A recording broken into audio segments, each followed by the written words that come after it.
Bueno, ¿cuántos trajeron Biblia? Están tentados con el proyector, ¿no? Si tienen su Biblia, por favor, ábrala. A mí me gusta leer de la palabra porque uno a veces también se mete y puede leerlo con mayor detenimiento, pero bueno, está en libertad como quiera hacerlo. Yo como tengo Biblia y no tengo pantalla, me van a tener que esperar, porque el proyectista es bastante rápido. Igual hay un programa para que sean tan rápidos, no crean que lo hacen de buena memoria. Bueno, abran en 2 de Crónicas, capítulo 20. Vamos a hablar de un rey que es Josafat. El rey Josafat se encuentra dentro de la historia del pueblo de Israel. Ustedes saben, bueno, los que han estado viniendo los domingos a la tarde, han tenido la posibilidad de estar conmigo, como dice Troncoso, haciéndome el aguante. Hemos tenido algunas palabras donde hemos hablado de Romanos, si recuerdan, Romanos 12, hablamos de Romanos, de entregar nuestro cuerpo como sacrificio vivo, ya no animales, sino que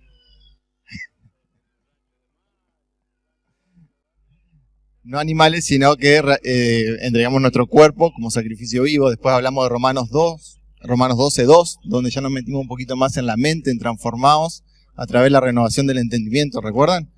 Y hay un tema más duro, más específico, porque uno tiene que trabajar con un proceso de cómo tiene que ir cambiando nuestra manera de pensar para alinearse o de alguna manera transformar nuestro pensamiento a lo que Cristo nos dice que debemos pensar. ¿Amén?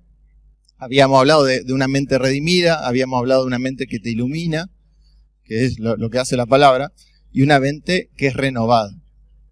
De acuerdo a cómo nosotros actuamos en nuestra mente, o cómo pensamos, actuamos. ¿Está bien? De acuerdo a cómo actuamos, planificamos.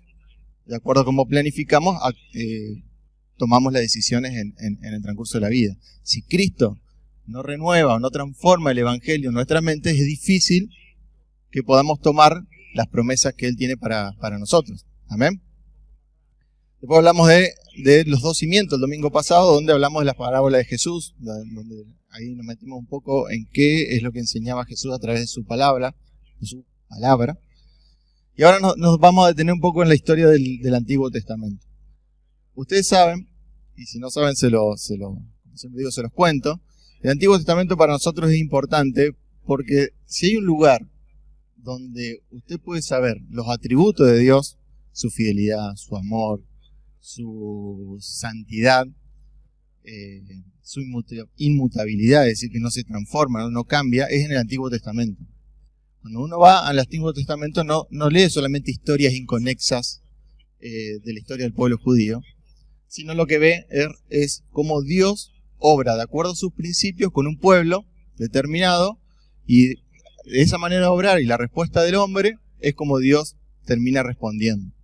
Por eso el Antiguo Testamento para nosotros es importante, porque si usted lo ve hoy en perspectiva, el Antiguo Testamento es un plan de Dios, empieza de la creación, sigue con una promesa, después de la caída del hombre, de que vendría un Cristo, y nosotros vemos su cumplimiento en el Nuevo Testamento. Todo lo que es el Antiguo Testamento nos lleva a mirar a Cristo en el Nuevo. El cumplimiento se da en el Nuevo Testamento. Si no tuviéramos el Nuevo Testamento, muchas de las profecías, muchas de las palabras que allí están, no las entenderíamos. Pero todo se cumple de esa manera. Entonces, cuando nosotros ahora vamos a leer una historia de Josafat. Cuando nosotros leemos estas historias, lo que tenemos que analizar es qué principios nos dicen, qué es lo que nos habla, qué sufrieron estas personas y cómo Dios fue obrando en ellas. Porque desde este mensaje que está en el Antiguo Testamento en letras frías, para nosotros tienen vivas porque son principios actuales y son verdades universales que en las cuales nosotros podemos aplicar. ¿Se entiende? Amén. Amén. Vamos en Crónicas 20. Dice: pasadas estas cosas, aconteció que los hijos de Moab y de Amón, y con ellos otros de los amonitas, vinieron contra Josafat a la guerra. Bueno, ¿quién era Josafat? Se lo digo rápidamente a modo de de introducción, solamente para ver el contexto, no es lo central y lo importante. Unos capítulos antes, se los cuento y si no, quizás lo sepa, pero lo repasamos entre todos. Israel tenía 12 tribus, ¿sí? De esas 12 tribus reinó Saúl, después reinó David y después reinó Salomón. Cuando Salomón muere, viene un rey, el hijo de él, que es Roboam. Cuando Roboam toma el reino, se levanta otra persona que se llama Jeroboam, se llamaba Jeroboam, y tiene una rebelión. Y ellos piden una cierta, hoy no estamos hablando de eso, se lo digo en general, usted después lo puede leer, hace unos ciertos requerimientos a Roboam y Roboam no los acepta. Entonces Jeroboam se divide, el reino se divide, las 10 tribus del norte, que se llaman a partir de ese momento el reino del norte, o Israel, está por un lado, que se rebela, y el reino del sur, que es Judá y Benjamín. Cuando nosotros hablamos del reino de Israel, terminan siendo Judá y Benjamín el pueblo de Israel, el pueblo escogido de Dios. Porque Jeroboam termina yendo a los demonios, a Baal, a las imágenes en Samaria, y el pueblo se termina desmenuzando de alguna manera, ¿sí? De Roboam viene un hijo que es Abías, y a partir de allí de Roboam, Abías declinó la verdadera adoración de Judá, ¿sí? El pueblo fue alejándose de las cosas de Dios. Entraban los ídolos, entraban a adorar a otros ídolos. Sorpresivamente, después de Dios lo que todo había hecho, el pueblo de Israel estaba cambiando y migrando a adorar ídolos. Viene el rey Asa, que es un hijo de Abías, que dice que hace lo bueno delante de Dios. Si usted ha leído el Antiguo Testamento, vio que cuando habla de los reyes, dice hizo lo bueno delante de Dios o no hizo lo bueno delante de Dios. Es como que ahí divide en un resumen corto, qué rey siguió las bondades de Dios y qué rey no lo hizo. Asa tuvo, guiado por el Espíritu Santo, esa guía de parte de Dios, deshizo altares, exhortó a buscar a Dios y obedecer a sus mandatos, ¿sí? Ahora, nos encontramos después con el hijo de Asa, que es Josafat. Veamos Segunda Crónicas 17. Nuestro pasaje es Crónicas 20, pero es como que volvemos, como las películas, así que va a ser un retroceso, a ver cómo fue el comienzo de algo. Empieza en el capítulo 17. Fíjense en el versículo 3. Dice, Jehová estuvo con Josafat porque anduvo en los primeros caminos de David su padre y no buscó a los Baales. Versículo 6. Y se animó su corazón en los caminos de Jehová y quitó de los lugares altos y las imágenes de acera de en medio de Judá. Versículo 9. Y enseñaron en Judá teniendo consigo el libro de la ley de Jehová y recorrieron todas las ciudades de Judá enseñando al pueblo. Versículo 10. Y cayó el pavor de Jehová sobre todos los reinos de la tierra que estaban alrededor de Judá y no osaron hacer guerra ¿contra quién? Contra Josafat. Josafat se puso en las manos de Dios y sacó todos los altares, y dice el versículo 9 que enseñaron a toda Judá sobre la ley de Jehová. Hubo una revolución y el pueblo se alineó a eso. En el capítulo 18, el título dice Micaías profetiza la derrota de Acab. Josafat se alinea y había un parentesco familiar con el rey Acab, que el rey Acab era del reino del norte, que el rey Acab hizo lo malo delante de Dios. Él de hecho sacó todas las cosas que reflejen a un Dios vivo, sino que dice la Biblia que empezó a adorar a los Baales. A todo el pueblo llevó a adorar a los demonios. Ahora, Josafat se unió con él. Y dice el versículo 3, y dijo Acab, rey de Israel, a Josafat, rey de Judá, ¿quieres venir conmigo contra Ramot de Galaad? Y él respondió, yo soy como tú y mi pueblo como tu pueblo, iremos contigo a la guerra. Bueno, la historia habla de que Josafat le dice, bueno, pero ¿por qué no No le preguntas a Dios, no tienes profeta en tu pueblo para que nos diga. Bueno, sí, yo tengo 400 profetas. Y esos 400 profetas, dice la Biblia que los profetas le decían lo que Acab quería escuchar. Entonces, los profetas que le dijeron, tenés que ir a la guerra. Y Josafat no estaba muy convencido sobre esto y le dice, pero no hay un profeta de Dios que pueda reflejar algo, que pueda decir algo al respecto. Bueno, Micaías le dice, en otras palabras, que no. Fíjese en el versículo 16. Entonces Micaías dijo, he visto a todo Israel derramado por los montes como ovejas sin pastor, y dijo Jehová, estos no tienen señor, vuélvase cada uno en paz a su casa. Y el rey de Israel, Acab, dijo a Josafat, ¿no te había yo dicho que no me profetizaría bien, sino mal? Bueno, resulta que van a la guerra de todas maneras, y el versículo 31 dice, cuando los capitanes de los carros vieron a Josafat, dijeron, este es el rey de Israel, y lo rodearon para pelear, mas Josafat clamó, y Jehová lo ayudó, y los apartó Dios de él. Y al final del versículo 34 dice, y arreció la batalla aquel día, por lo que estuvo el rey de Israel en pie en el carro enfrente de los sirios hasta la tarde, y murió al ponerse el sol. ¿Quién era? El rey Acab. La historia es, van a la guerra, y realmente es una guerra sangrienta donde muere el rey Acab.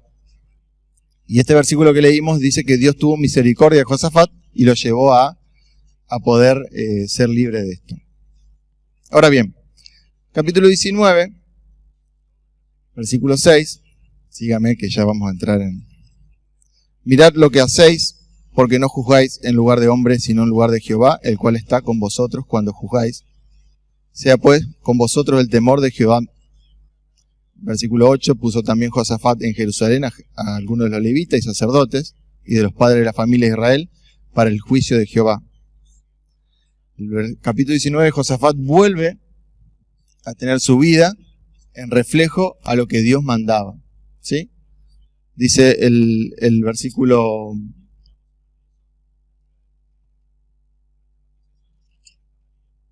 el versículo 9 que le decía, y le mandó diciendo, procederé a sí mismo con temor de Jehová, con verdad y con corazón íntegro. Josafat había levantado jueces y que les permitió y les decía, bueno, con integridad, por favor, ustedes tienen que llevar la justicia de parte de Dios. Ahora, la historia comienza en Crónicas 20, donde después de pasado todo esto, donde no había guerra, donde Josafat estaba delante de las manos de Dios, dice que pasado estas cosas, aconteció que los hijos de Moab y de Amón, y con ellos otros de los amonitas, vinieron contra Josafat a la guerra. Y acudieron algunos y dieron aviso a Josafat diciendo, contra ti viene una gran multitud del otro lado del mar y de Siria, y aquí están en Hasesón Tamar, que es en Engadi. Cuando Josafat se encuentra con esta situación donde había una guerra, había un enemigo que estaba amenazando contra su vida, yo hacía una meditación y pensaba en esto, bueno, la Biblia nos habla de batallas. Y esto es lo que quiero introducir en esta tarde. Cuando la Biblia habla de batalla, habla de guerra, a nosotros nos llama y nos dice que estamos en medio de batalla. ¿Sí? Estas batallas pueden ser real, hijos que muchas veces salen de la niñez y entran en una adolescencia y vemos que el camino y sus decisiones no son las que creemos que son convenientes, y eso son batallas que nos duelen. El pastor decía hace un par de domingos atrás que cómo Dios está atacando a hombres de Dios que a través de sus hijos le pega donde más le duele. ¿O no? Pasa esto de lo que somos padres, sabemos que si hay algo que nos duele es cuando nos pasa algo a nuestros hijos, ¿sí o no? Esta batalla puede ser una rotura de matrimonio, Estas batallas pueden ser que uno transita alguna soledad. Pueden ser diferentes etapas en la batalla. Uno en el transcurso de la vida tiene diferentes enemigos en los cuales va trabajando o va poniéndose al frente. Y muchas veces pueden ser una decepción a la confianza que nosotros le dimos a otra persona. Y eso nos dolió. Y es una batalla. Y es un enemigo que está delante nuestro. Muchas veces son luchas con nosotros mismos. Nunca has escuchado esta frase, seguramente que sí. El mayor enemigo de uno es uno mismo. ¿Sí? El enemigo está y nosotros mismos muchas veces nos provocamos heridas o nos autoprovocamos heridas que están ahí y que no nos permiten avanzar. Josafat tenía en ese momento todo un ejército adelante. Y dice que era de gran multitud. Así como nosotros muchas veces tenemos todos esos enemigos delante. Usted piense hoy cuáles son sus enemigos, en cuáles están luchando y que están ahí adelante. Hablábamos el domingo pasado de que el hombre prudente y el hombre insensato, los dos tenían pruebas, porque la vida cristiana es prueba. Y acá nos habla de batalla. La Biblia relata innumerables momentos de sufrimiento, ¿sí? Que a veces son difíciles de manejar. Nosotros vemos en José, que es vendido a los hermanos. Tenemos una tendencia, como conocemos la historia, vemos la historia del principio, la vemos al fin y no nos metemos mucho en la historia. Pero si uno se pone a analizar, bueno, a ver qué dolor habrá sentido José en ese momento de ser totalmente abandonado por sus hermanos. ¿Qué dolor habrá sentido David cuando Natán le dijo, tengo contra ti, que por qué has hecho asesinato? El dolor que eso pudo haber provocado. Dice la Biblia que Pedro lloró amargamente después de haber negado a Jesús. Son momentos difíciles y situaciones que uno tiene que batallar, y la Biblia lo habla y lo dice, de que sus sufrimientos no son solamente los suyos, hermanos, ni los míos, sino que hombres de Dios también lo transmitieron. ¿Sí? Ahora, fíjese en Josué 5, 13, 14. Acompáñenme, hermanos, salimos del concepto y después pasamos a la parte práctica del mensaje. En esto de la batalla y en esto de la guerra y en esto de luchar, la Biblia hace mención mucho a estas cosas. Fíjese Josué 5, 13. Estando Josué cerca de Jericó, alzó sus ojos y vio un varón que estaba delante de él, el cual tenía una espada desenvainada en su mano.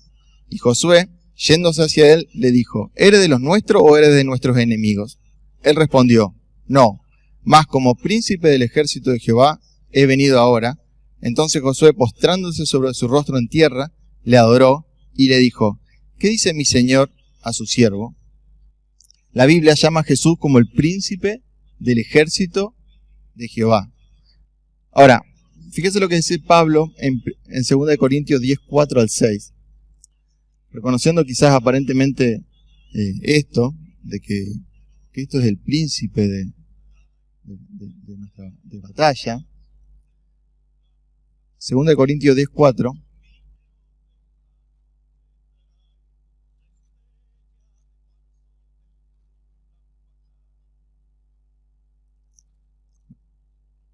Dice, porque las armas de nuestra milicia no son carnales, sino poderosas en Dios para la destrucción ¿de qué?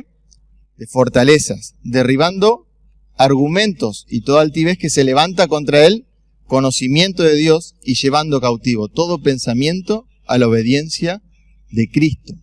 Efesios 6, un poquito más adelante, un versículo muy conocido por todos nosotros, también habla en términos de guerra. 6:10, ¿lo tiene?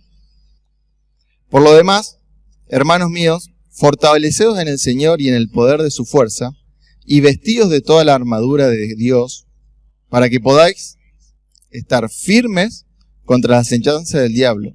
Porque no tenemos porque no tenemos lucha contra sangre y carne, sino contra principados, contra potestades, contra los gobernadores de las tinieblas de este siglo, contra huestes espirituales de maldad en las regiones celestes. No tenemos una guerra física ni un enemigo con armas reales, hermano, pero sí muchas veces enfrentamos un enemigo que lo sentimos muchas veces más fuerte que nosotros y que nos puede hacer mucho daño. De ese enemigo y a esas batallas me refiero a esta noche. Nosotros somos salvos, somos hijos de Dios, pero tenemos batallas, tenemos luchas, tenemos dificultades. ¿Ustedes han sentido estas batallas alguna vez en su vida, hermano? ¿Las han tenido? ¿Las tienen? Otro me puede decir, las tengo una cada una tras de otra. Todas juntas, en ese orden. Ahora, así como Josafat, y volvamos al capítulo 20, que es donde nos va a ser nuestra columna central, Josafat tenía una batalla difícil, donde había un ejército que estaba ahí en gran multitud, lista para ser desarrollada y listo para atacar. Ahora me detengo en el versículo 2, dice, en la última parte, y aquí están, contra ti viene una gran multitud del otro lado del mar y de Siria, y aquí están en Hasesón Tamar, que es en Gadi. Los enemigos de Josafat estaban en un lugar determinado, estaban identificados. Yo pregunto, y les digo, primero me decía a mí, qué importante que es identificar al enemigo cuando lo tenemos. Qué importante es saber dónde está y cuáles son las luchas en las cuales yo estoy trabajando y cuáles son las batallas. Porque si uno no identifica el enemigo y dónde está, es difícil poder tener un ataque en el mundo espiritual o decir, bueno, a ver, ¿qué debo desarrollar para cambiar? ¿Qué me quiere enseñar Dios con esto? Es como cuando jugábamos no sé si de niño ustedes jugaban, pero cuando se apagaban las luces, los almohadazos, jugaban a las almohadas. Ahí se apagaba la luz y era todos contra todos, ¿sí o no? Y por ahí uno tiraba para todos lados y le pegaban de otro lado y no sabía de dónde estaba. Y cuando prende la luz decía, allá estaba esa persona y que me estaba pegando. Esto, en el sentido espiritual, es identificar dónde está el enemigo. Es identificar dónde está. Bueno, Josafat sabía que había una gran multitud y que estaba en un lugar determinado. La Biblia lo llama Engadi. ¿Ustedes tienen su enemigo en Engadi? ¿Lo tienen identificado? Ahora, el versículo 3 dice, entonces él tuvo temor.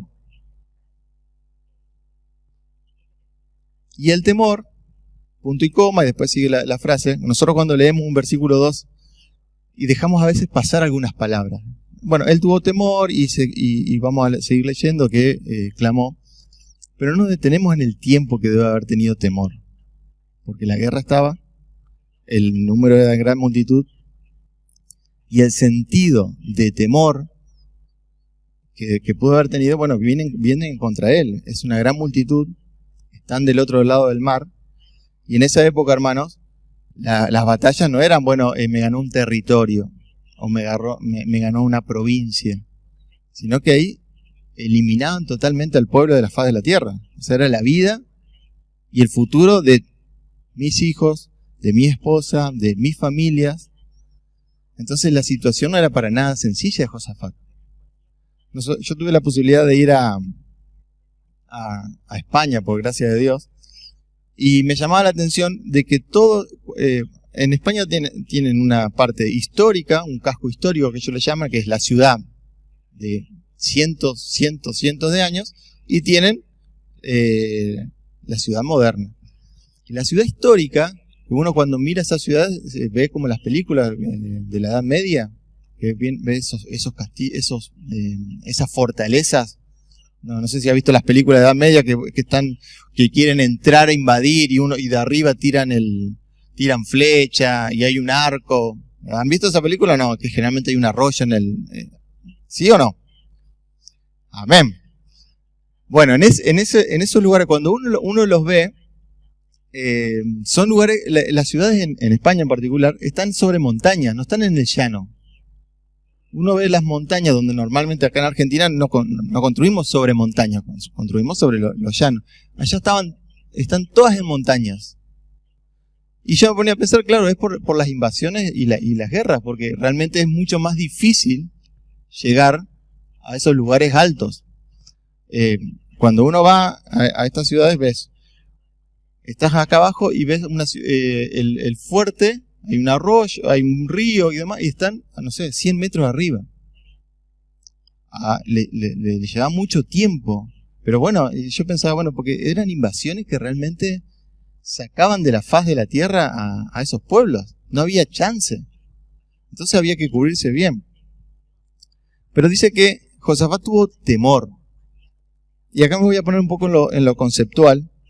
Sígame y vamos a avanzar con la gracia de Dios. Y yo me ponía a pensar, ¿qué es temor? ¿Qué es lo que a nosotros le provocó a Josafat y qué es lo que nos provoca a nosotros el temor? Dice que el temor es una pasión del ánimo que hace huir o rechazar aquello que se considera dañoso, arriesgado o peligroso. Esto según la Real Academia Española. El temor es una respuesta a algo que sucede, el cual nos hace reaccionar o paralizar. Hay un miedo real donde uno, y que es bueno, uno está en las alturas y hay un precipicio, uno le da miedo de poder caer a un lugar que, al vacío concretamente. O una ve su hijo arriba sin baranda en el segundo piso y no le tiemblan las rodillas. Dice, ¡anda para allá! Porque el temor produce una parálisis o una reacción a algo físico que ocurre. Pero también existen miedos irreales, irracionales. Yo particularmente tuve una experiencia, a mí me picó de niño una abeja mamangá. Ustedes van a decir, Mariano, deja de contar todo lo que te pasa hoy, pero bueno, lo comparto como algo que a mí me sucedió, que yo convalido lo que hablo. Las abejas negras, ¿la conoce la abeja mamangá? Bueno, a mí me agarró una vez, tenía 6 años, me agarraron entero un banal. Había una abeja y había mucha abeja y le pegué como un cachetazo, porque de malo.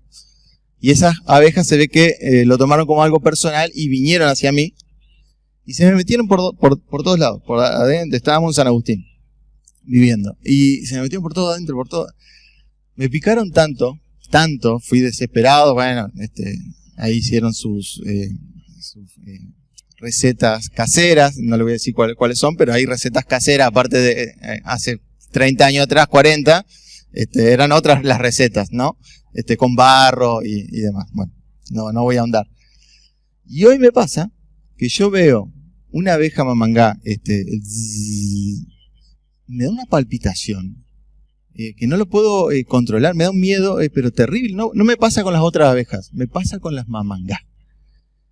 Porque es una reacción del temor y del miedo ante algo ocurrido.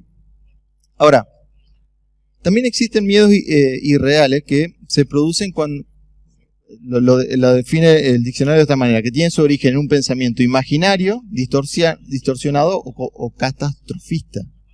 Esto es miedo a hablar en público o miedo a volar. Es un temor que uno tiene que no necesariamente tiene alguna lógica, sino que cada uno tiene un temor donde no tendría que pasar nada. Y estos miedos irracionales, así existen. Un miedo social, que siente que puede ser ridiculizado o juzgado por los demás. Existen los miedos a la incertidumbre, en ese temor. Ocurre cuando nos cuesta visualizar el futuro que queremos. También recibe el nombre de miedo a lo desconocido. Y está íntimamente relacionado con el desarrollo personal. Y no salgo de mi zona de confort. A veces tengo un enemigo que me provoca a mí un temor y muchas veces mi propio enemigo es el miedo a lo desconocido, el miedo a querer hacer algo porque a mí, me produce un temor que no me deja reaccionar, que me paraliza. Hay uno que tiene miedo al compromiso, a entregarse a otra persona, tiene miedo a dar su confianza a otra persona, porque, por algunos fracasos anteriores que hayan podido tener. Está el miedo al fracaso, que está relacionado con las expectativas que una persona tiene, y se relaciona también con las expectativas de los demás. Es decir, uno tiene un miedo al fracaso y dice, ¿qué van a pensar el resto? Son temores. Temores que existen y que están en nuestra vida, ¿o no? Miedo a la soledad. Algunos se casan para no estar solo. Hay una frase que dice, no seré feliz, pero tengo marido. ¿Me había escuchado? Es un miedo a la soledad. Al menos estoy casado y tengo hijos. Hay miedo al divorcio. Hay personas que no se casan porque ¿qué me voy a casar si me voy a divorciar?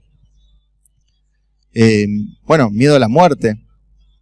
Hay algún inconveniente de la salud, el estudio dio un poquito mal, y yo te dije que tenía algo. Ahí el miedo que vos ves personas cristianas, confiadas y demás, pero pasa algo y dices, yo sabía que algo me va a pasar. Y capaz que le duele la panza, dio mal el estudio, pero es un poquito, debe ser algo que... ¿Le ha pasado que usted ha tenido que tranquilizar a otra persona? O al revés, ¿lo han tenido que tranquilizar a ustedes? Son miedos que existen. Ahora, ¿qué tiene que ver con Josafat? Josafat tuvo enemigos y tuvo temor. De acuerdo a tu enemigo, son los temores que uno tiene. Y esos enemigos en los cuales uno está frente ahí, del otro lado del mar, son las que uno tiene que batallar. Y en esas batallas uno tiene temor. Y en esos temores nos paralizan y no nos dejan avanzar y nos neutralizan. ¿Le ha pasado, hermanos? A mí me ha pasado que los enemigos que yo sé que tengo que vencer, los temores que a mí me producen, me dejan ahí paralizado. El enemigo del otro lado y yo de este. Y ahí quedamos. Entonces ya el miedo a lo desconocido para mí es terrible. Entonces el temor que eso a mí me provoca me deja paralizado. La Biblia nos habla acerca del temor. Y nosotros necesitamos saber qué es lo que habla la Biblia acerca del temor. ¿Me sigue hasta acá, hermano? Mire si no será importante el temor, que la Biblia refleja y nos repite 365 veces, no temas. Dios, a través de su palabra, dice 365, no temas. Evidentemente, en muchas personas, tanto como usted, como yo, y como hombres y mujeres en la Biblia, pueblos enteros, existió el temor. ¿Sí o no? Vamos a ver qué es lo que dice la Biblia acerca del temor. Fíjese en Génesis 3:10. ¿Cuál es el origen de ese temor?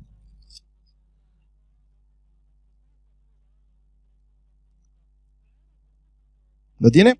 Y él respondió, oí tu voz en el huerto y tuve miedo porque estaba desnudo y me escondí. El primer reflejo de la caída de Adán y Eva en el pecado, ¿cuál fue? Esconderse. ¿Y cuál fue la primera emoción? El miedo. El miedo fue la primera manifestación del pecado en la humanidad. Fíjese 3:24. Echó pues fuera al hombre y puso al oriente del huerto de Edén querubines y una espada encendida que se revolvía por todos lados para guardar el camino del árbol de la vida. Adán fue echado del huerto.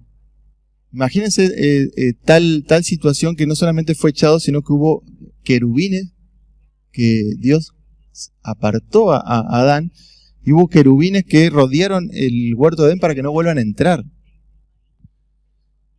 No sé si ustedes están viendo la novela de Génesis. De paso le hago la propaganda en Telefe. A las 21:30 hay una novela que habla de Génesis. Y en el capítulo, yo lo estamos viendo con los chicos, y algunas cosas te preguntan, y dicen, ¿y esto es verdad? Y vos no no sabes si te acordás si es bien así como decía o no. Pero me gusta cómo está producido en el sentido de que te sacan las emociones que a veces uno no lo ve. Cuando ellos son echados, muestra cómo el temor y la soledad de un lugar que era casi el paraíso, a un lugar donde era espinos, donde había que trabajar y donde ya dormían solos a la noche, en medio de animales, en medio de situaciones difíciles, y ya no había una relación con Dios, sino que la relación con Dios era a través de las pruebas y una dependencia de Dios a través de las pruebas.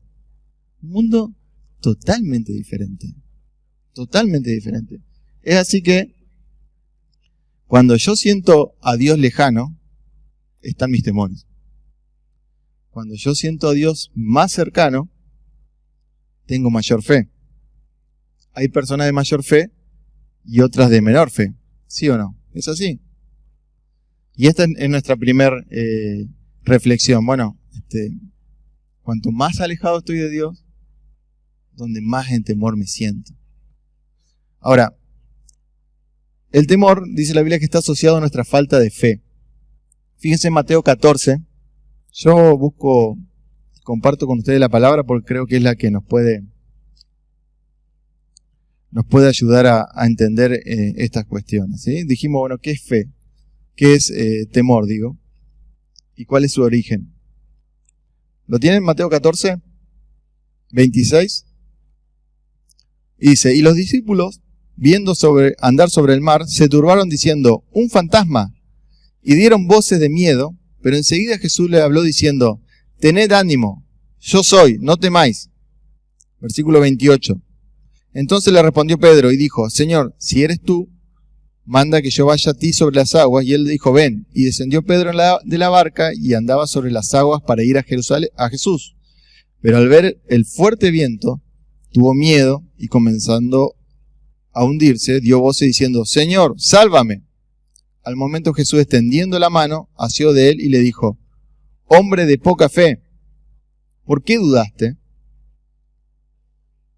Fíjense en Mateo 8,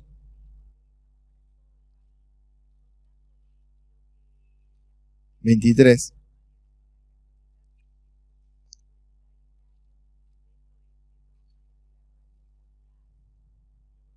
Hay una situación parecida. Y entrando él en la barca, sus discípulos le siguieron, y he aquí que se levantó en el mar una tempestad tan grande que las olas cubrían la barca, pero él dormía. Y vinieron sus discípulos y le despertaron diciendo, Señor, sálvanos, que perecemos. Y él les dijo, ¿por qué teméis, hombres de poca fe? Entonces, levantándose, reprendió a los vientos y al mar, y se hizo grande bonanza, y los hombres se maravillaron, diciendo, ¿qué hombre es este que aún los vientos y el mar le obedecen? La falta de fe nos produce temor. Ahora, nosotros vemos estas historias muchas veces con la conclusión terminada, ¿no? Y somos muy drásticos con Pedro. Diciendo, mira Pedro, qué falta de fe por no mirar a Jesús, miró la tempestad y tuvo temor. Pero nos hacemos la pregunta si nosotros nos meteríamos a ese río. Vemos la película o la historia concluida. Igual cuando vemos esta barca, cómo con Jesús en la barca van a tener miedo. Pero la sensación y los temores existen, ¿sí o no? Mi fe crece a medida que le busco a Él en oración. Pido a Dios y veo su respuesta, crezco en fe. Nosotros debemos reconocer, hermanos, que muchas veces no buscamos a Dios en oración porque en algún punto creemos de que Dios no nos va a responder puntualmente. A veces nos puede pasar donde no me busco a Dios en oración, en arrodillarme, porque bueno, no sé exactamente si Dios lo va a hacer. Aunque no lo digamos, pero de alguna manera refleja nuestra falta de fe. Es como que nosotros intentamos buscar las soluciones, pero no nos arrodillamos a Dios a pedirle, Dios mío, intervení y solucioná este inconveniente. Ahora, volvemos a Crónica. Lamentablemente, en Crónica nosotros transitamos esta vida entre estos dos versículos, versículo 1 y versículo 2. Hay enemigos y hay temor. Después vienen otros enemigos y hay otro temor. Y tratamos de seguir en la vida, en nuestra vida cristiana, tratando de avanzar. Y hay a veces que hay enemigos que no los solucionamos o no los vencemos nunca. Porque estamos entre estos dos versículos. Enemigo al frente y mi temor. Y el temor dice que muchas veces trata de rehusarse, ¿no? Esquivarlo y te paraliza. Y a veces, bueno, ese enemigo yo sé que está, pero no lo ataco. Queda ahí. Ahora, el versículo 3 y 4 dice, entonces él tuvo temor y Josafat humilló su rostro para consultar a Jehová e hizo pregonar ayuno a todo Judá. Y se reunieron los de Judá para pedir socorro a Jehová, y también de todas las ciudades de Judá vinieron a pedir ayuda a Jehová. Dice que él se puso a orar, se humilló, y la palabra humilló es arrodillarse, buscó a Dios. Bueno, tengo un problema, tengo una dificultad, existe mi temor. Bueno, dice que él se arrodilló y buscó a Dios. Y él era, bueno, al fin y al cabo el rey. Y les dijo al pueblo, ayúdenme a orar. Busquemos a Dios todos juntos. Y me llama la atención cómo Josafat se muestra vulnerable ante esto. Hay una situación, hay una dificultad, hay temores. Y Josafat no dijo, bueno, vamos a hacer esto, más esto, y vamos a atacar por allá. Sino que habló con el pueblo y le dijo, primero se humilló él, y después le dijo a todo el pueblo, vamos a orar. Y vamos a tratar de, les cuento lo que a mí me pasa y vamos a poner todo en oración. Y esa comunidad, en la cual era el pueblo, me hizo reflejar lo que es la comunidad en Cristo, ¿no? En la iglesia. No sé usted cómo resuelve sus problemas, hermano, o sus dificultades. ¿La resuelve solo? ¿O tiene un lugar donde también otras personas puedan estar orando por él? Dios nos incluyó en una comunidad que es la iglesia. Es un lugar donde con dificultades, con inconvenientes, con decepciones o no, tenemos unas personas que están al lado nuestro, que aman a Dios y que cuando nosotros las necesitemos pueden orar por nosotros. ¿Se ha encontrado con personas que han orado por usted y que no la esperaba? A mí me ha pasado un montón de veces. Y dice que la iglesia, y la iglesia universal, la iglesia de Cristo, la iglesia invisible, es de Cristo. Y lo leíamos la reunión pasada, en Mateo 16, 18 dice que yo edificaré mi iglesia. La iglesia es de Dios. Fíjense que tanto lo ha edificado Cristo, de que han pasado 2000 años y la iglesia se ha mantenido en pie. Y miren que han pasado cosas, ¿eh? Han muerto muchísimas personas, han habido mártires, se ha querido negar el evangelio. La Edad Media dice que fue un lugar donde la Biblia no se leía al pueblo. Se quiso callar a la iglesia. Sin embargo, Dios siempre fue fiel con su iglesia y Dios siempre la mantuvo. Esa es la iglesia en la cual nosotros pertenecemos. Dios nos llama a pertenecer a un cuerpo y Él dice que es la cabeza. Y en esta comunidad nosotros tenemos también una iglesia local.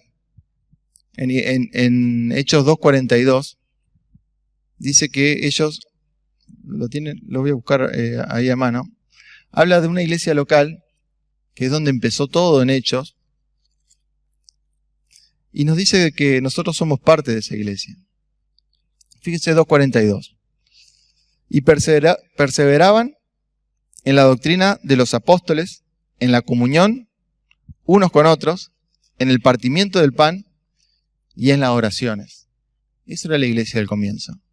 Había una comunión donde compartían todo, oraban juntos, hacían la repartición del pan. Fíjese, el mismo Hechos 12,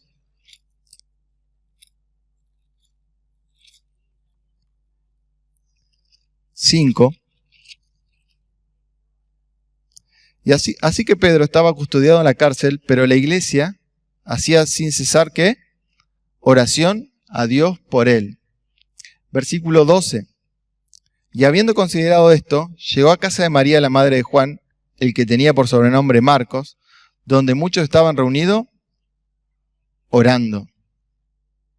Una iglesia ora. Una iglesia tiene miembros y los miembros oran unos por otros. Yo en mi oración, hermano, le cuento una intimidad. Oro para que mis hijos puedan el día de mañana casarse con personas que amen la comunidad, de que se sientan vulnerables en sentir la necesidad de estar en una iglesia, en sentirse ayudados por otros. No en que no, a mí nadie, yo no necesito que me ayuden. No, allá son todos hipócritas. Bueno, hipócrita 1, 2, bueno, venga, el otro hipócrita, también lo esperamos. Venga el club de los hipócritas. Porque nosotros estamos en una comunidad que Dios nos llama y Dios nos sostiene, que es la iglesia.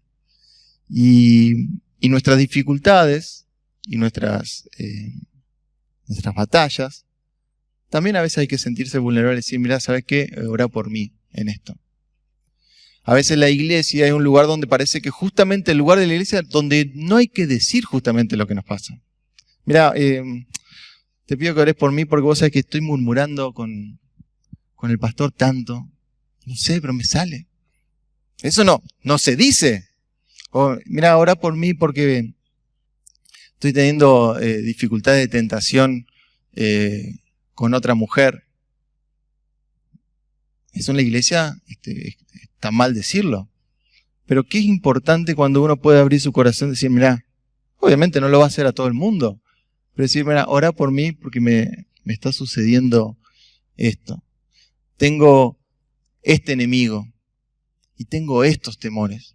Mira, yo no estoy tomando, veo a mis hijos con algunos problemas de la droga, o veo mis hijos que realmente no están amando a Dios y necesito que ores por mí y oremos juntos. Tengo este enemigo donde la verdad que no puedo tomar decisiones. Estoy paralizado y no las puedo hacer. Josafat dice que oró. Fíjese el versículo 6.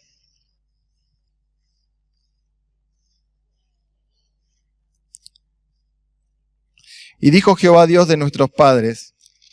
Y dijo, Jehová de Dios de nuestros padres, ¿no eres tú Dios en los cielos y tienes dominio sobre todos los reinos de las naciones? ¿No está en tu mano tal fuerza y poder y no hay quien te resista? Acá en el versículo 6 habla del dominio y el poder que Dios tiene sobre todas las personas y circunstancias. Fíjese el versículo 7. Dios nuestro, ¿no echaste tú a los moradores de esta tierra delante de tu pueblo Israel y le diste la descendencia de Abraham, tu amigo, para siempre? Acá hay una oración donde Josafat recalca la fidelidad de Dios. Acá hay un atributo de Dios. ¿No eres tú el Dios que nos sacaste de Egipto y nos trajiste acá? Versículo 8. Y ellos habitando en ella y te han edificado en ella santuario a tu nombre, diciendo, si mal viniere sobre nosotros, o espada de castigo, o pestilencia, o hambre, nos presentaremos delante de esta casa y delante de ti, porque tu nombre está en esta casa. A causa de nuestras tribulaciones clamaremos a ti. ¿Y qué dice? Y tú nos oirás y salvarás. Había una certeza de Josafat. Había un enemigo, había temores, pero había una oración donde yo sé en quién confío. Y acá hay un atributo de parte de Dios que es su fidelidad. Vos, Dios, aquel que nos prometió y que nos sacó de Egipto y que nos trajo hasta acá, si clamamos a ti, tú nos oyes y tú nos salvas. Amén. Ahora, esa verdad del mensaje, fíjense, el Salmo 121, 3, cómo esa verdad que pasaba en esa oración de Josafat, hoy está en los atributos de Dios. Tienen Salmo 121, 3, que dice, yo voy más tarde que usted, hermano. No dará tu pie al resbaladero, ni se dormirá el que te guarda. Un poquito más atrás, 117, 2.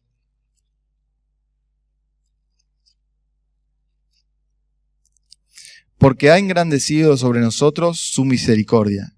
¿Y qué? Y la fidelidad de Jehová es para siempre. Aleluya. Isaías 25:1, un poquito más que pasando Salmos.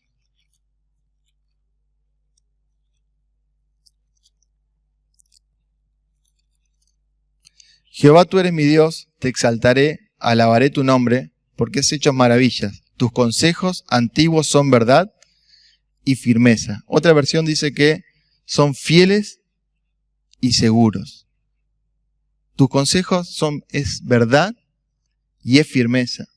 Lamentaciones 3:22-23. Después de Salmos, Proverbios.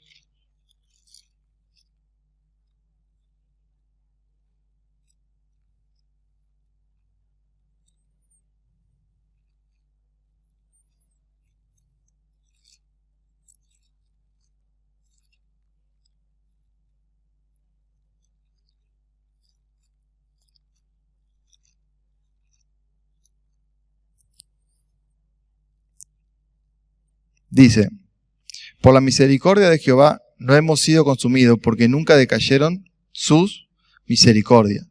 Nuevas son cada mañana, grande es su fidelidad. Josafat no dudaba de esto. Versículo 10. Ahora pues, he aquí los hijos de Amón y de Moab, y los de monte de Seir, y cuya tierra no quisiste que pasase Israel cuando venía de la tierra de Egipto, sino que se apartase de ellos y no lo destruyese. He aquí ellos nos dan el pago viniendo a arrojarnos de la heredad que tú nos diste en posesión. Oh Dios nuestro, ¿no lo juzgarás tú? Porque en nosotros no hay fuerza contra tan grande multitud que viene contra nosotros. No sabemos qué hacer y a ti volvemos nuestros ojos. Josafat decía, ¿cuál es la estrategia? Bueno, no hay fuerzas. No sabemos qué hacer. Versículo 12. Está en una situación muchas veces de toma de decisiones donde tu enemigo te mantiene en ese estado de angustia, de temor. La situación de Josafat en ese momento con el pueblo de Israel era, hay un enemigo, hay una dificultad, hay temores, pero yo confío en Dios. No sé cómo está tu estado hoy ante tus enemigos, ante tus dificultades. Si está en temor, si está en confianza a lo que Dios hace. Él nos enseña que debemos entregar nuestro temor a Él a través de la oración. Hablábamos que el temor es muchas veces falta de fe, y que cuando estamos lejos de su presencia empiezan los temores. ¿Cómo están hoy nuestras batallas? ¿Lejos de Dios? ¿Cerca de Dios? ¿Están en oración? ¿Están puestas? Bueno, yo voy a orar por esto. Yo necesito una respuesta de parte de Dios. Ahora, el versículo 15 viene la respuesta. Bueno, versículo 13. Y todo Judá estaba en pie delante de Jehová, con sus niños y sus mujeres y sus hijos. Y estaba allí Yahaziel, hijo de Zacarías, hijo de Benaía, hijo de Jehiel, hijo de Matanías, levita de los hijos de Asaf, sobre el cual vino el Espíritu de Jehová en medio de la reunión. Y dijo, oíd, Judá todo, y vosotros moradores de Jerusalén, y tú, rey Josafat, Jehová dice así. Ahí viene la palabra, no temáis, ni os amedrentéis delante de esta multitud tan grande, porque no es vuestra la guerra, sino ¿de quién? Sino de Dios. Dios le da una palabra diciendo, no es sus enemigos, no es tu temor, es Dios quien pelea la batalla. Y ahí es donde hablábamos hoy al principio, su atributo de fidelidad y su atributo de seguridad, que con Él podemos contar. Así como lo hizo en el Antiguo Testamento, en esta historia lo hace hoy con nosotros. Hay algo en la que se llama la teología de la simplicidad, cuando habla de Dios, donde Dios no se suma por componentes, sino que Dios es un todo. No como nosotros que somos habilidosos jugando al fútbol, pero no somos habilidosos estudiando. Digámoslo al revés, somos habilidosos estudiando y no somos habilidosos en el deporte. Dios es simple, es desde el sentido de que es todo una misma cosa. Cuando Él es santo, su fidelidad es santa, su amor es santo. Cuando Él es fiel, su fidelidad es inmutable. Su fidelidad no cambia. Su amor no cambia. Es el mismo de ayer, de hoy y de siempre. Cuando nosotros vemos estos atributos de Dios reflejados en su palabra y que Él nos da una promesa, la tenemos que hacer como nuestra. Porque Él no cambia, hermano. Él es el mismo que nos da y nos dice hoy, olvídate de tus batallas, sino que yo soy el que la peleo. Y eso a nosotros nos cuesta como ser humano, porque nosotros ¿qué hacemos? Queremos nosotros tratar de pelearlo y peleamos con nuestros temores y tratamos de vencerlo y con nuestras dificultades y nuestra manera de pensar y no dejamos de que Dios sea el que actúe, el que sentemos nuestras rodillas y el que haga la obra. Ahora, bueno, había una batalla por delante, ¿no? Y hasta acá es todo promesa, pero había que batallar. Al fin y al cabo había del otro lado enemigos. Porque los enemigos están. ¿Sí o no? ¿Los tenemos o no? Los tenemos todos. Y esos enemigos están y hay que, de alguna manera, bueno, si Dios está y Dios es el que pelea la batalla, Dios no tiene que dar la victoria sobre esos enemigos. Entonces el versículo 16, después de esa gran declaración de parte de Dios, en la cual uno está tranquilo, pero bueno, a veces uno lee la palabra, no temas, yo estoy contigo, y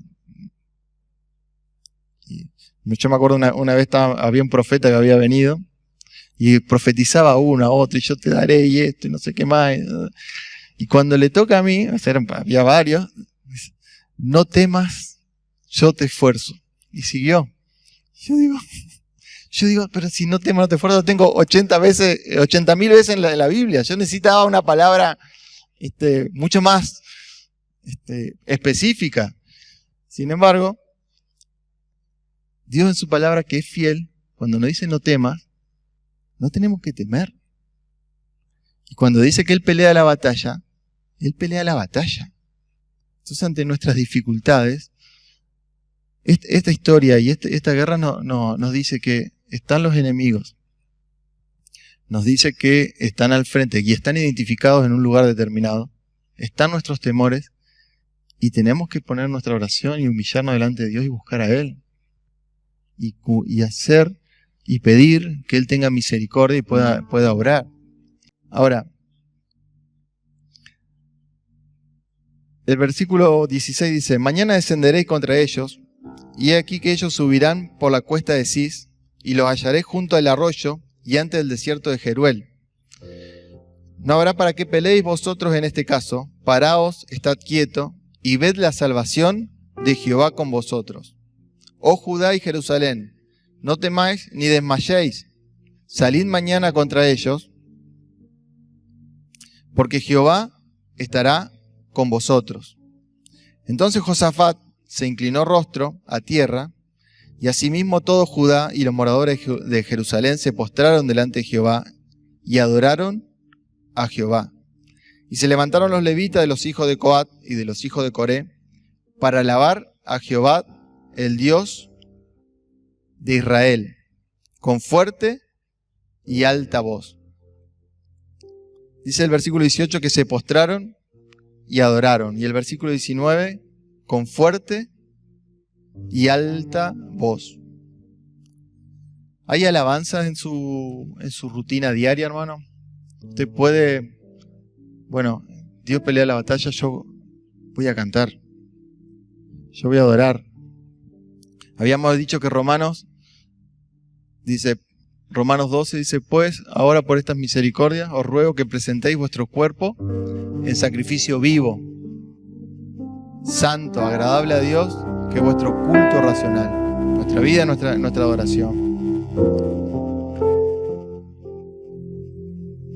Él dice que que Él pelea nuestra batalla y que nosotros tenemos que adorarle mientras la pelea. Ahora, fíjese el versículo 20. Y cuando se levantaron por la mañana, salieron al desierto de Tecoa. Y mientras ellos salían, Josafat, estando en pie, dijo: Oídme, Judá y moradores de Jerusalén. Creed en Jehová vuestro Dios y estaréis seguros. Creed en sus profetas y seréis prosperados. Y habido consejo con el pueblo, puso algunos que cantasen y alabasen a Jehová, vestidos de ornamentos sagrados, mientras salía la gente armada, y que dijesen: Glorificad a Jehová, porque su misericordia es para siempre. La estrategia de Josafat era, bueno, canten. Hay una guerra, hay una batalla, Dios está con nosotros, cantemos. Bueno, no sería una estrategia muy convincente, ¿no? Pero sin embargo Dios nos dice que tenemos que adorar. Hablamos Romanos 12:1 y dice que ya nuestro cuerpo es el que adora. Nuestra vida tiene que ser una vida de adoración. Versículo 2 de Romanos 12 dice: No os conforméis a este siglo, sino transformaos por medio de la renovación de vuestro entendimiento. ¿Para qué? Para que corroboréis la buena y perfecta voluntad de Dios. Entonces ya la adoración somos nosotros mismos. Mi vida tiene que reflejar una adoración. Yo tengo que mirar a mi hermano y esa persona me tiene que hacer mirar al cielo. Hoy hablaba con alguien a la puerta de la iglesia y me decía, bueno, hablábamos de fe y de cambios, pero no por cambios morales, sino porque cuando Dios interviene en un problema, está en una situación difícil. Y dice, no, y yo la verdad que veo a mi hermano y su esposa que están enfermos, pero parece que como que no habría enfermedad. Y yo veo el cambio que hizo. Porque Dios, cuando transforma, nos refleja a nosotros la verdadera adoración. Ahora, la adoración también está en la casa de Dios. Fíjese 1 Corintios 14:26.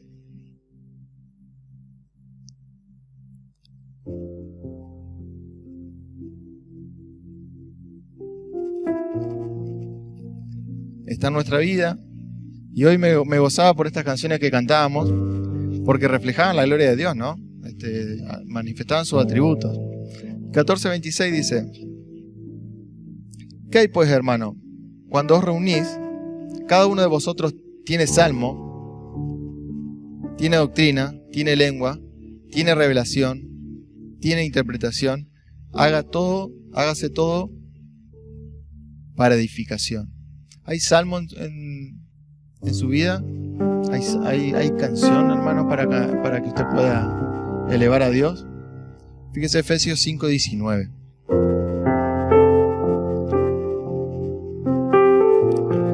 Hablando entre vosotros, ¿con qué?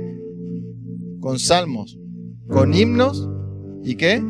Y cánticos espirituales, cantando y alabando al Señor, ¿en dónde? En vuestros corazones. En la casa de Dios tiene que haber cantos, tiene que haber lugares donde entre hermanos, y la casa de Dios no solamente es este lugar físico, es nuestra relación cuando tomamos mate con mi amigo, con mi hermano. Hay himnos, hay cánticos espirituales, porque de eso se trata nuestro evangelio. Fíjese Colosenses 3:16. La palabra de Cristo more, ¿qué dice? En abundancia en vosotros, enseñándoos y exhortándoos unos a otros en toda sabiduría, cantando con gracia en vuestros corazones al Señor con salmos e himnos, ¿y qué? Y cánticos espirituales.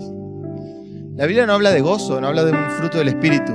Está claro de que el gozo no es el gozo de que estar contento todo el tiempo, porque nosotros tenemos dificultades, ¿sí o no? La vida y la rutina diaria nos permiten tener angustias y dificultades que tenemos que llevar a Dios. Pero habla de un gozo que es superior. Un gozo donde se transmite en mi vida y en mi lugar la presencia de Él. Y yo sé que aunque tengo mis enemigos, yo no tengo temor. Porque yo sé que Dios es Dios infalible, que Él no falla, que Él es fiel, que Él no cambia. Y yo no puedo vivir, como hablábamos hoy, entre el versículo 1 y 2 de Crónicas. Entre los enemigos y el temor. Entre los enemigos y el temor. No. Él nos invita a que pasemos al 3 y nos dice que nos arrodillemos, nos postremos y busquemos delante de Él. Yo, hermano, le soy honesto, cuando leía esta palabra, ya termino, pero yo me voy a proponer de todos los días realmente estar delante de Dios, arrodillado, a hacer peticiones de lo que realmente me está pasando. Porque el pedir a Dios, está claro que todos pedimos a Dios, en nuestra mente, pero eso lo hace también el converso. El arrodillarse. El Señor, me pasa esto y necesito que tú intervengas en esto. Necesito que mi temor tú lo calmes y que yo me pueda mover por fe y que pueda tomar los desafíos por fe y no solamente estar en estos lugares, y que la comunidad que es la iglesia pueda ser parte de mi vida y de mi realidad, donde yo puedo ayudar a otros y ellos me puedan ayudar a mí. Cuando hablaba de esto de mis hijos, es justamente eso, de que yo tenga a mi futuro yerno y a mi futura nuera personas que no sean orgullosas diciendo yo no necesito de nadie y que por ahí puedan arrastrar a mis hijos, sino que realmente digan yo necesito enseñar y necesito ser enseñado, necesito ayudar y necesito ser ayudado. Cuando nosotros cantamos estas canciones en la iglesia, hay un humanismo donde es muy egoísta cuando cantamos. Y eso usted tiene que identificarlo, y es lo que hablamos siempre con la iglesia. Porque el renuévame, ayúdame, bendíceme, lléname, todo y nos olvidamos de a quién tenemos que dar la gloria, que es Cristo. Está bien de que haya canciones que sean como una oración. Señor, necesito ir a tu presencia, pero no de un sentido egoísta donde la canción lo único que habla es de mí, de lo que necesito, y no de lo que realmente tenemos que alabar por lo que Dios es y por lo que Él va a hacer.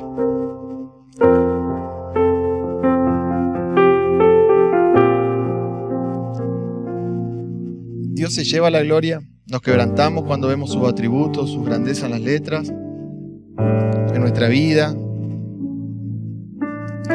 Fíjese y cómo termina esta historia que hablamos, ¿no? Y dice el versículo 22. Y cuando comenzaron a entonar cantos de alabanza, Jehová puso contra los hijos de Amón, de Moab y del monte de Seir las emboscadas de ellos mismos que venían contra Judá, y se mataron los unos a los otros, porque los hijos de Amón y Moab se levantaron contra los del monte de Seir para matarlos y destruirlos. Y cuando hubieron acabado con los del monte de Seir, cada cual ayudó a la destrucción de su compañero. Y luego que vino Judá a la torre del desierto, miraron hacia la multitud, y aquí yacían ellos en tierra muertos, pues ninguno había escapado. Fíjense la fidelidad de Dios y cómo Él hace las cosas. Desde los enemigos, desde el temor, desde una oración, desde una palabra de que yo soy el que pelea la batalla. Yo no sé cuáles son sus enemigos, hermano. Cuáles son las cosas que quizás son irreales. El miedo al fracaso, o el miedo a lo nuevo o a lo desconocido, y que no me permite manejarme por fe. O los miedos que por ahí nos producen cuando vemos que nuestros hijos o un problema de salud están. Pero Él dice que Él pelea nuestra batalla y Él no nos desampara. Y Él dice que tenemos que alabar y glorificar a Dios. ¿Por qué? Porque Él se encarga de nuestras batallas, de nuestras peleas. El versículo 24,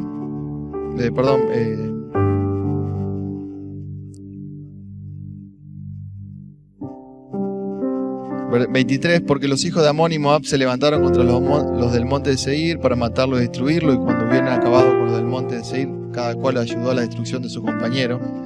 Y luego que vino Judá a la torre de desierto y miraron hacia la multitud, y aquí yacían ellos en tierra muertos, por ninguno había escapado, viniendo entonces Josafat y su pueblo a despojarlos, hallaron entre los cadáveres muchas riquezas, así vestidos como alhajas preciosas que tomaron para sí, tanto que no los podían llevar. 3 días estuvieron recogiendo el botín porque era mucho. Y al 4.º día se juntaron en el valle de Beraca, porque allí bendijeron a Jehová, y por esto llamaron el nombre de aquel paraje el valle de Beraca hasta hoy. Beraca significa bendición. Y todo Judá y los de Jerusalén y Josafat a la cabeza de ellos volvieron para regresar a Jerusalén gozosos, porque Jehová les había dado gozo librándolo de sus enemigos. Y vinieron a Jerusalén con salterios, arpas y trompetas a la casa de Jehová. Y el pavor de Dios cayó sobre todos los reinos de aquella tierra, cuando oyeron que Jehová había peleado contra los enemigos de Israel. Y el reino de Josafat tuvo paz, porque su Dios le dio paz por todas partes. A veces en esto de la bendición nos quedamos con estos últimos versículos. Queremos de los enemigos que Dios nos dé la bendición, ¿no? Tenemos un enemigo y decimos, Señor, ayúdame a vencer esto. Queremos la bendición. Y nos olvidamos de ese proceso, de que a ese temor hay que entregárselo a Dios, y que hay realmente luchar por eso en oración, y entender que Él pelea la batalla, y que si Él pelea la batalla, Él nos da la victoria. Amén.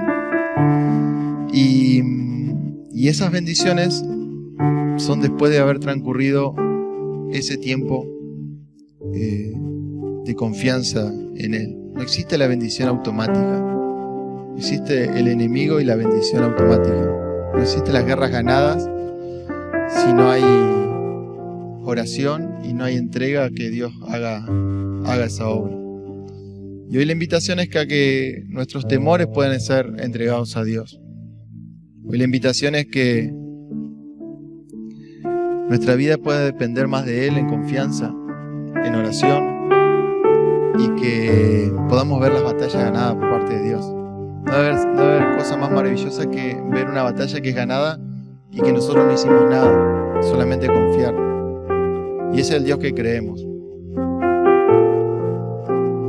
¿Cuántos hoy tienen quizás enemigos y tienen temores y que tienen que ser vencidos? Bueno, hoy es una buena oportunidad para presentarla a Dios. Y que hoy sea un día donde podamos entregar nuestra vida y decir, Señor, es esto. Y que mi fe pueda crecer a través de esa búsqueda de Él. Amén. Yo le pido que ustedes se pongan de pie en esta noche.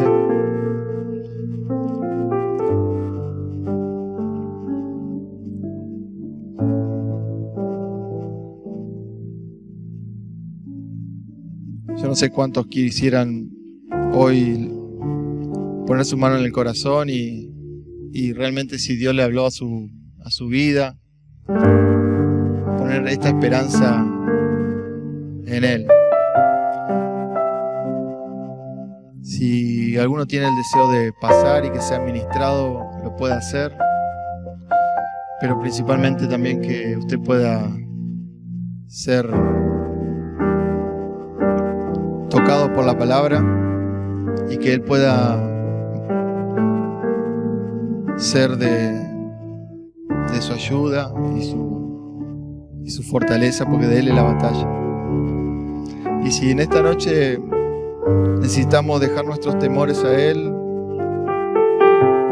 pase, hermano. Y si siente de orar por otros, inclusive, como hablábamos de esto bueno de la comunidad, y siente de ir a hablar y orar por alguien, también puede hacerlo. Porque los temores están, las guerras están, pero Dios no nos llama a vivir en temor, sino que Él nos llama a vivir en una confianza plena en Él. Él hace la obra. Oh, Señor. Mira, Dios mío, cuántas veces vivimos entre nuestros enemigos y nuestros temores y tratando de resolver nuestras miserias, Señor, y tratando de resolver nuestros problemas con fuerza humana. Señor, y tú nos llamas a realmente ser ministrados por ti, que tú eres nuestra fuerza. Mira, Señor, ayúdanos a poder entender tus planes, tus propósitos, a que tú peleas la batalla. Quita nuestros temores, Señor, en esta noche. Ayúdanos a entregártelo a ti. Oh, Dios mío, permítenos vivir una vida plena, donde tú eres el que nos tomas. Tú eres el que pelea nuestras batallas. Oh, Dios, esos temores que nos inmovilizan. Esos temores, Señor, que no nos permiten vivir por fe. Oh, Espíritu Santo, en esta hora yo te ruego que tú nos ministres. Que tú, Dios mío, puedas ser esa persona que nos llene, que nos fortalezca. Oh, Espíritu Santo de Dios. Que en esta hora, Señor, podamos entregarte nuestra vida, que seamos personas valederas, valerosas, que podamos batallar nuestras batallas, sabiendo de que tú eres el que las pelea, tú eres el que nos las entrega, que podamos alabarte, que nuestra vida refleje una adoración, no una vida de preocupación, sino una plenitud en Cristo. Oh, Espíritu Santo, ayúdanos a alabar y bendecir tu nombre. Que estas batallas puedan ser presentadas a ti cada mañana, cada tarde, de rodillas delante de tu presencia. Quita nuestros temores en esta hora. Quita, Señor, nuestras angustias y transfórmalos en fe, sabiendo de que tú eres el que tomas la batalla y tú eres el que las ganas. En el nombre de Jesús yo te ruego en esta hora que tú nos libres. Que tú nos libres, Señor, de esos, Señor, espíritus demoníacos que atacan, de esas luchas internas en nuestra mente.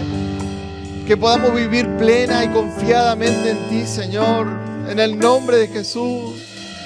Oh, Espíritu Santo, yo oro por las personas que están en este lugar aquí adelante y aún las que no han pasado, porque sé, Señor, que tenemos cosas que poner delante de tu presencia y yo oro por favor de ellos para que tú le estés bendiciendo.